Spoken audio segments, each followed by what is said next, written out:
আসসালামু আলাইকুম বন্ধুরা, আমার চ্যানেলে আপনাদের সকলকে স্বাগত। আজ আমি রান্না করেছি চিংড়ি ভুনা। আশা করছি এই রেসিপিটা আপনাদের সকলের অনেক ভালো লাগবে। সবাইকে শুভেচ্ছা জানিয়ে শুরু করছি আমার আজকের এই রেসিপি। এখানে চিংড়ি ভুনার জন্য আমি দুইটা বড় বড় চিংড়ি নিয়ে নিয়েছি। চিংড়িগুলোকে ভালোভাবে পরিষ্কার করে নিয়েছি। এখন একটা কড়াইতে দিয়ে দিয়েছি সয়াবিন তেল,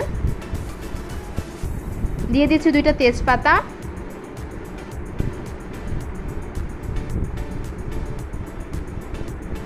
তেলটা গরম হয়ে এলে এর মধ্যে দিয়ে দিচ্ছি পেঁয়াজ কুচি। পেঁয়াজটাকে লাল করে ভেজে নেব। এখন পেঁয়াজটা লাল করে ভাজা হয়ে গেছে। এখন এর মধ্যে দিয়ে দিচ্ছি 1 চামচ পেঁয়াজ বাটা, একটু নেড়ে চেড়ে নিচ্ছি।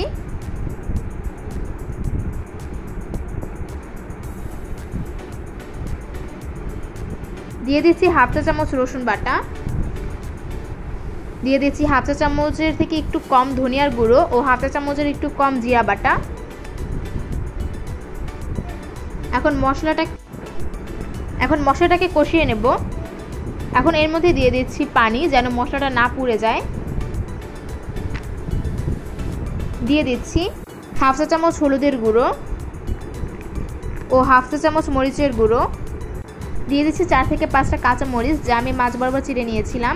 এখন মশলাটাকে কষিয়ে নেব 4 থেকে 5 মিনিটের মতো। মশলাটা কষানো হয়ে গেছে। এখন এর মধ্যে দিয়ে দিচ্ছি চিংড়িগুলো।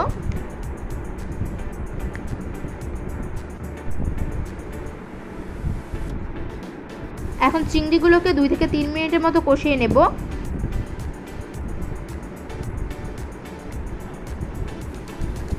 কষানো হয়ে গেছে।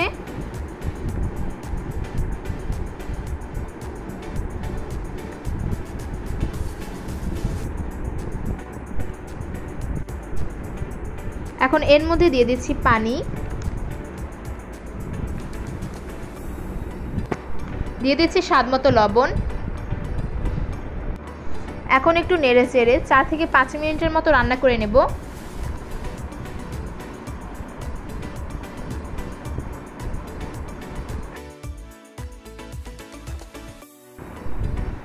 চিংড়িটা প্রায় রান্না হয়ে গেছে। বন্ধুরা, আমার চিংড়ি রান্না হয়ে গেছে।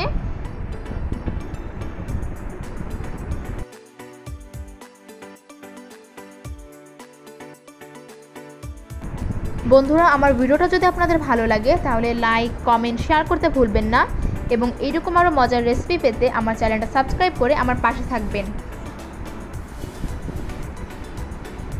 সবাইকে ধন্যবাদ।